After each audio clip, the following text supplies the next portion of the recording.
Hello दोस्तों, नमस्कार। स्वागत है आप सभी का हमारे यूट्यूब चैनल पैसे की बात में। दोस्तों, नीति आयोग ने क्लियरिफाई कर दिया कि 6 सरकारी बैंकों का प्राइवेटाइजेशन नहीं होगा। तो हम लोग इस वीडियो में जानने वाले हैं कि कौन से वो 6 सरकारी बैंक हैं जिनका प्राइवेटाइजेशन नहीं होने वाला है, एंड साथ में हम लोग जानेंगे कि कौन से वो 2 सरकारी बैंक है जिनका प्राइवेटाइजेशन हो सकता है। देखो, जिन बैंकों का मर्जर किसी न किसी बैंक के साथ में हुआ है उनका प्राइवेटाइजेशन नहीं होगा। जैसे एसबीआई का मर्जर हुआ था एसबीआई के ही अन्य बैंकों के साथ में, जैसे बैंक ऑफ बड़ौदा का मर्जर हुआ था देना बैंक और विजया बैंक के साथ में, तो इनका भी प्राइवेटाइजेशन नहीं होगा। उसी प्रकार से पंजाब नेशनल बैंक मर्ज हुआ था, मतलब पंजाब नेशनल बैंक ने मर्ज किया था oriental bank of India and United bank of India को, तो पंजाब नेशनल बैंक का भी प्राइवेटाइजेशन नहीं हुआ। कैनरा बैंक में सिंडिकेट बैंक मर्ज हुआ था, तो कैनरा बैंक का भी प्राइवेटाइजेशन नहीं होगा। यूनियन बैंक ऑफ इंडिया में Andhra bank and corporation bank मर्ज हुआ था, तो यूनियन बैंक ऑफ इंडिया का भी प्राइवेटाइजेशन नहीं होगा। एंड साथ में इंडियन बैंक में इलाहाबाद बैंक मर्ज हुआ था, तो इंडियन बैंक का भी प्राइवेटाइजेशन नहीं होगा।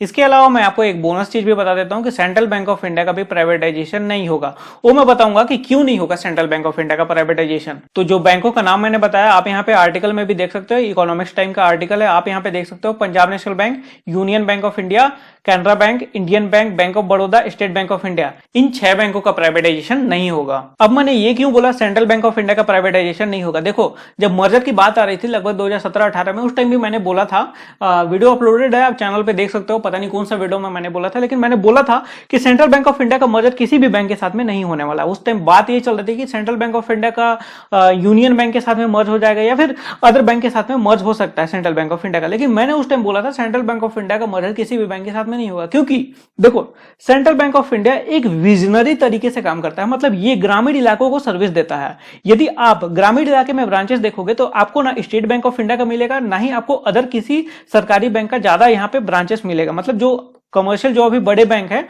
उनकी मैं बात कर रहा हूं, उनका ब्रांच आपको ग्रामीण इलाके में नहीं मिलेगा। मैं यहाँ पे बात कर रहा हूं बिल्कुल देहात एरिया की, जहां पे 1000-2000 की आबादी रहती है, वहां पे इन बैंकों का आपको ब्रांच देखने को नहीं मिलेगा। लेकिन सेंट्रल बैंक ऑफ इंडिया इन सब जगह में भी प्रेजेंट रहता है। ऐसा भी नहीं है कि सेंट्रल बैंक ऑफ इंडिया का बिल्कुल देहात एरिया में आपको ब्रांच मिलेगा। देहात एरिया में नहीं, मतलब थोड़े से, मतलब जहां पे आबादी रहता है, जहां पे 4, 5, 6, 10 गांव रहते हैं, उस टाइप से मिला के सेंट्रल बैंक ऑफ इंडिया वहां पे ब्रांच खोलता है। और एक्चुअल में ग्रामीण इलाकों में एग्रीकल्चर लोन वगैरह काफी ज्यादा बांटता है।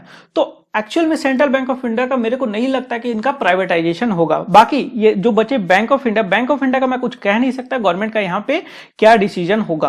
और बाकी के बचे ये बैंक, इनका देखो प्राइवेटाइजेशन हो सकता है। अभी काफी ज्यादा न्यूज आ रही है कि यूको बैंक का नंबर लग सकता है। दूसरा यहाँ पे बैंक ऑफ महाराष्ट्र का भी हो सकता है। देखो, ये जो 4-5 बैंक है ना, यदि गवर्नमेंट इनको बंद भी कर देती है इनका, या फिर इनका प्राइवेटाइजेशन भी कर देती है, या फिर इनका किसी बैंक के साथ में मर्जर भी कर देती है, तो ज्यादा कुछ फर्क नहीं पड़ेगा।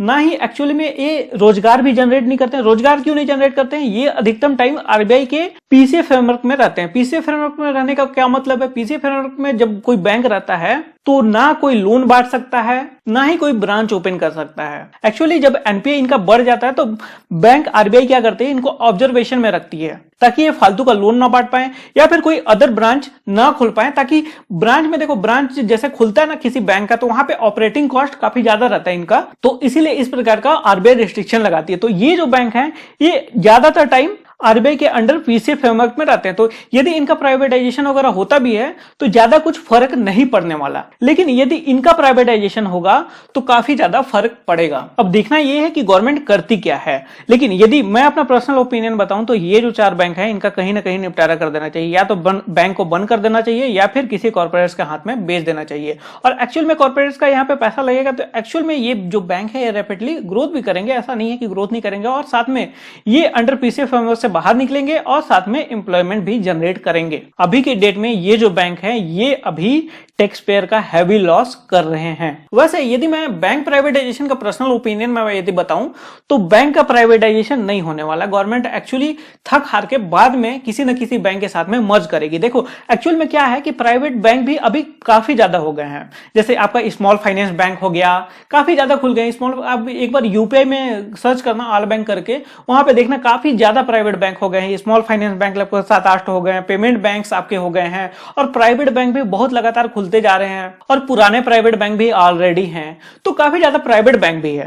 तो एक्चुअल में फाइनेंशियल सेक्टर का बंदा यहाँ पे तो पैसा लगाने से रहा, इन बैंकों में, लॉस मेकिंग बैंकों में पैसा लगाने से रहा। उसको यदि पैसा लगाना रहेगा तो वो भाई स्मॉल फाइनेंस बैंक का लाइसेंस ले लेगा और उसमें वो काम कर सकता है। कॉर्पोरेट्स का भी यही हाल है, वो लॉस मेकिंग चीजों में जल्दी पैसा नहीं लगाते हैं। तो गवर्नमेंट यहाँ पे लास्ट में करेगी क्या? देखो, यदि बीपीसीएल का आप उदाहरण देखोगे तो 2017 से उनका चल रहा है कि प्राइवेटाइजेशन होगा, उनका शेयर का प्राइस भी काफी ज्यादा बढ़ा हुआ है और साथ में अभी बीपीसीएल काफी ज्यादा प्रॉफिट में चल रही है। तो एक्चुअली गवर्नमेंट इसको क्या करेगी, इसको धीरे धीरे करके प्रॉफिट में लाएगी और धीरे से करके किसी न किसी बैंक के साथ में मर्ज कर देगी। यार बहुत कंफ्यूजन है बैंक प्राइवेटाइजेशन को लेकर, पता नहीं क्या होगा। जब होगा तब देखा जाएगा, अगले महीना में सब कुछ क्लियर हो जाएगा कि कौन से बैंक का प्राइवेटाइजेशन होने वाला है।